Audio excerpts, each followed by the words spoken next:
నమస్తే, welcome to Suman TV. నేను మీ విష్ణు. ప్రస్తుతంతో పాటు సర్టిఫైడ్ ఫైనాన్షియల్ ప్లానర్ ప్రసాద్ గారు ఉన్నారు. సో వారితో మాట్లాడదాం. నమస్తే ప్రసాద్ గారు. అప్పు తీర్చాలా, ఇన్వెస్ట్మెంట్ చేయాలా అనేది ఇంతకుముందు ప్రీవియస్ సెషన్లో ఒక వీడియో చేసాం. సో దాని గురించి చాలా మంచి రెస్పాన్స్ కూడా వచ్చింది. అయితే లోన్ తీసుకుని ఇల్లు కట్టడం కానీ లేదా ఇల్లు కొనడం బెటర్ అంటారా, లేదంటే రెంట్ ఇంట్లో ఉండి మిగుల్చుకున్న డబ్బులతో నెల నెల ఎస్ఐపి మ్యూచువల్ ఫండ్స్లో ఎస్ఐపి చేసుకోవడం బెటర్ అంటారా? సో మీ అనుభవపూర్వకంగా దీని గురించి ఏం చెప్తారు మీరు? దీని మీద చాలా అద్భుతమైన ఆర్టికల్స్, విపరీతమైన రిటర్న్స్. ఇల్లు కొంటే మీది 50 లక్షల ఇల్లు 20 ఏళ్ళ తర్వాత ₹1 కోటి మాత్రమే అవుతుంది. కానీ మీరు కడుతున్న ఈఎంఐ 40,000 రూపాయలు కనుక మీరు రెంట్ 15,000 పోగా మిగిలిన 30,000 రూపాయలు ఎస్ఐపి చేస్తే 20 ఏళ్లలో మీకు 4 కోట్లు అవుతుందని చాలా ఆర్టికల్స్ రావడం కానీ జరిగింది. In a way that is correct. Okay, కానీ ఇల్లు కొనటం అనేది పెట్టుబడి కాదు. అది ఇల్లు కొనడం అనేది పెట్టుబడి కాదు. అది దాని మీద రిటర్న్స్ కాదు ఎక్స్పెక్ట్ చేయాల్సింది. రిటర్న్స్ ఎక్స్పెక్ట్ చేయకూడదు. ఉండటానికి ఒక గూడు అనేది మనకు ఒక సెంటిమెంట్ మన కల్చర్లో, షెల్టర్. అయితే గత ఎర్లియర్ డేస్లో 1980s 90s వరకు కూడా, అంటే మాకున్న సీనియర్ క్లయింట్స్ అప్పుడు ఇల్లు కొనటం అనేది 50-55 ఇయర్స్ వచ్చాక రిటైర్మెంట్ దగ్గర పడుతున్నప్పుడు ఇల్లు కట్టడం అనేది ఒక గోల్ లాగా ఉండేది.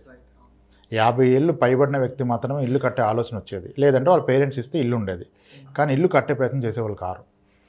కానీ ఇప్పుడు ట్రెండ్ మారిపోయింది. ఇల్లు కావాలి, 30 ఇయర్స్ లోపే హోమ్ లోన్ తీసుకొని ఇల్లు కొంటున్నారు. అలా అని కరెక్టా అంటే మనం జడ్జ్ చేయలేం.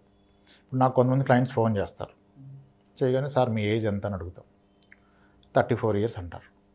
34 అంటే నెక్స్ట్ క్వశ్చన్ ఏమొస్తుంది అంటే, సార్ మీరు ఒక్కరే వర్కింగా, మీ మిస్సెస్ వర్కింగా, లేదంటే దానికంటే ముందు సార్ పిల్లలు ఎంతమంది? ఇక్కడ ఏమవుతుందంటే 34 ఇయర్స్ అన్నాక సార్ పిల్లలు ఎంతమంది సార్ అంటే, సార్ మ్యారేజ్ అవ్వలేదు అంటున్నారు. సో నేను ఓపెన్గానే అడిగే ప్రయత్నం చేస్తాను, అదేంటి సార్ అంటే, are you in plans to get married, or మీరు ఒకరికే ఫైనాన్షియల్ ప్లానింగ్ చేయమంటే, లేదండి ఎక్కడ సార్ ఇల్లు లేదని ఎవరు పిల్లనివ్వట్లేదు సార్ అంటారు. ఇల్లు లేదని పిల్లనివ్వట్లేదు, పరిస్థితులు కూడా. సో మరి అప్పుడు ఆయనకి ఇల్లు కొనాలా వద్దా అంటే, వాడు ఎస్ఐపీలో ₹1 కోటి ఉంటే పిల్లలు ఇస్తాడా?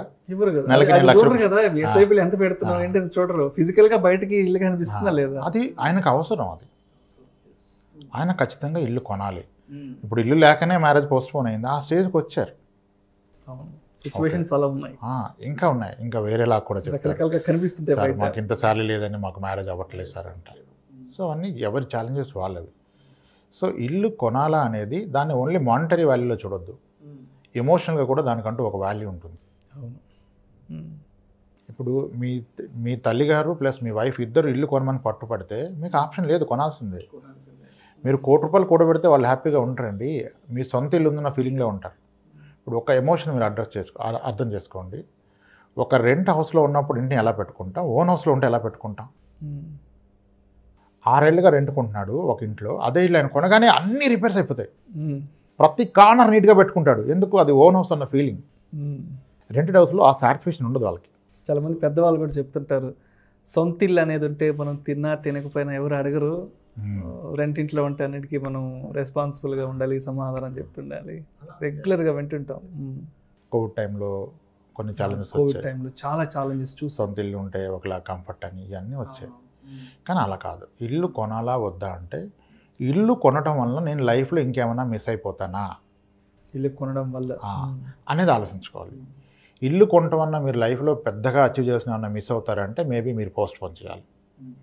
అంతేగాని ఇల్లు కొనకుండా రెంట్ కట్టేసి మిగిలిన ఎస్ఐపీలో పెడితే 4 కోట్లు అవుద్దంటే కరెక్ట్ కాదు. అది అవ్వటం వల్ల ఉపయోగం లేదు. ఇప్పుడు ఇల్లు కొన్నా సరే, నేను హౌస్కి అంటూ ఇంత ఈఎంఐ పెట్టుకుంటాను. ఎగ్జాంపుల్గా నా శాలరీ 80,000 రూపాయలు, దీంట్లో నేను ఒక 30 లక్షల రూపాయలు ఇల్లు కొంటాను. దానికి కానీ నాకు డౌన్ పేమెంట్ 6 లక్షల రూపాయలు అవుతుంది, రిజిస్ట్రేషన్ 1.8 lakhs అవుతుంది, వుడ్ వర్క్ 3 lakhs అవుతుంది, 10 lakhs కావాలి కదా. ఈ 10 lakhs కనుక మనకు అవకాశం ఉంటే ఇల్లు తీసేసుకొని, ఓకే, దానికి ఈఎంఐ ఒక 16,000 18,000 పెట్టేసుకొని, అది బర్డెన్ కాకపోవచ్చు. ఆయనకి 80,000 శాలరీ వచ్చేస్తున్నాను, 20,000 రూపాయలు కనుక హోమ్ లోన్ ఈఎంఐ పెట్టుకుంటే ఆయనకి అది బర్డెనే కాదు. ఆయన మిగిలిన వాటి గురించి కూడా ఇన్వెస్ట్ చేసుకోవచ్చు. కానీ నాకున్న 50,000 శాలరీలోనే 30 లక్షలు ఇల్లు కొనే ప్రయత్నం చేసి, మళ్ళీ దాంట్లో ఒక 25,000 26,000 ఈఎంఐగా పెట్టుకొని ఇబ్బంది పడకూడదు కదా.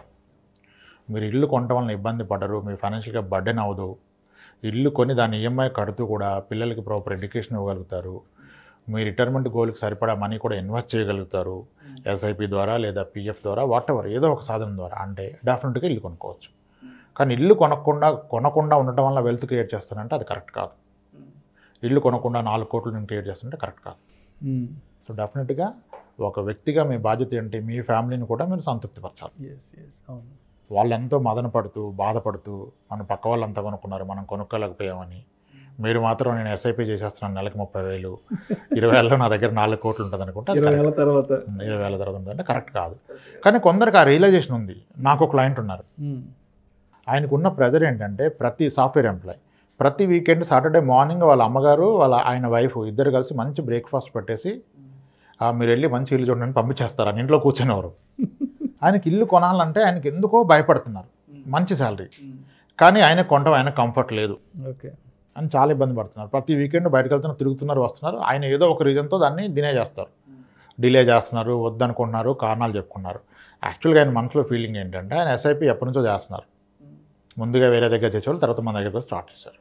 సో ఆయనకు ఒక క్లియర్ అండర్స్టాండింగ్ ఉంది, ఒక 15,000 రూపాయలు నెలకి ఎస్ఐపి పెడితే 15 నెలల్లో 1 కోటి రూపాయలు అవుతుందని ఒక క్యాలిక్యులేషన్ ఉంది.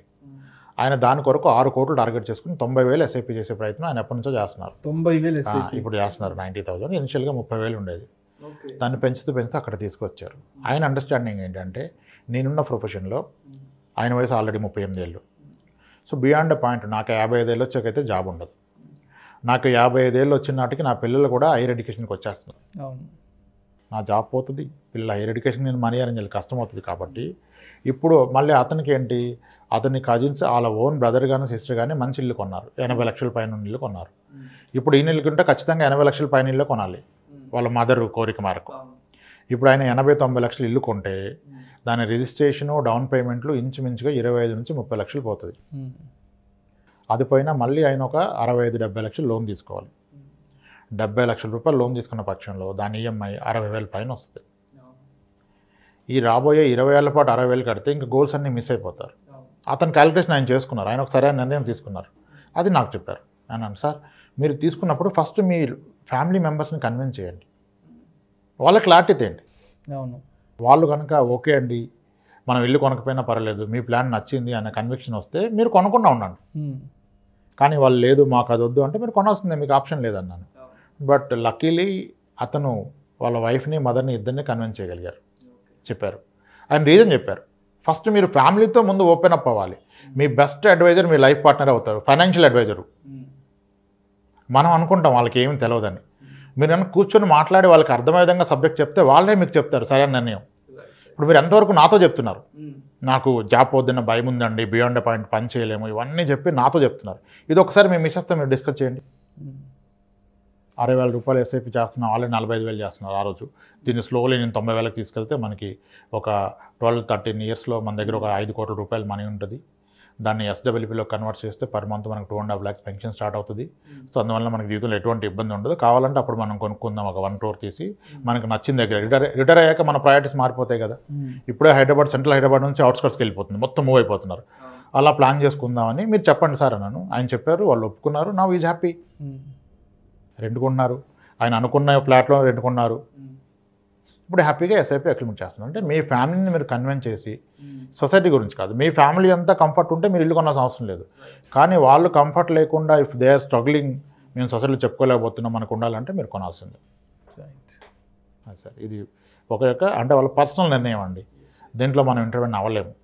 కానీ it should not be at the cost of missing your పిల్లల హైయర్ ఎడ్యుకేషన్కి మనీ అక్యుములేట్ చేయకుండా, మీ రిటైర్మెంట్ కంటూ ఎటువంటి ప్లానింగ్ లేకుండా, ఈరోజు నేను పెద్ద ఇంట్లో ఉండాలి, రేపన్నది లేదు కదా, ఈరోజు అసలు ఉండాలి అని చెప్పేసి మీరు పెద్ద ఇల్లు కొంటే అది పెద్ద తప్పు కూడా అయ్యే అవకాశం ఉంది. Thank you so much Ramprasad గారు. మ్యూచువల్ ఫండ్ ఇన్వెస్ట్మెంట్స్తో ఫైనాన్షియల్ ప్లానింగ్ అనేది ఎలా చేసుకోవాలనే విషయం గురించి చాలా డీటెయిల్గా చెప్పారు sir. Thank you so much sir. Thanks అండి.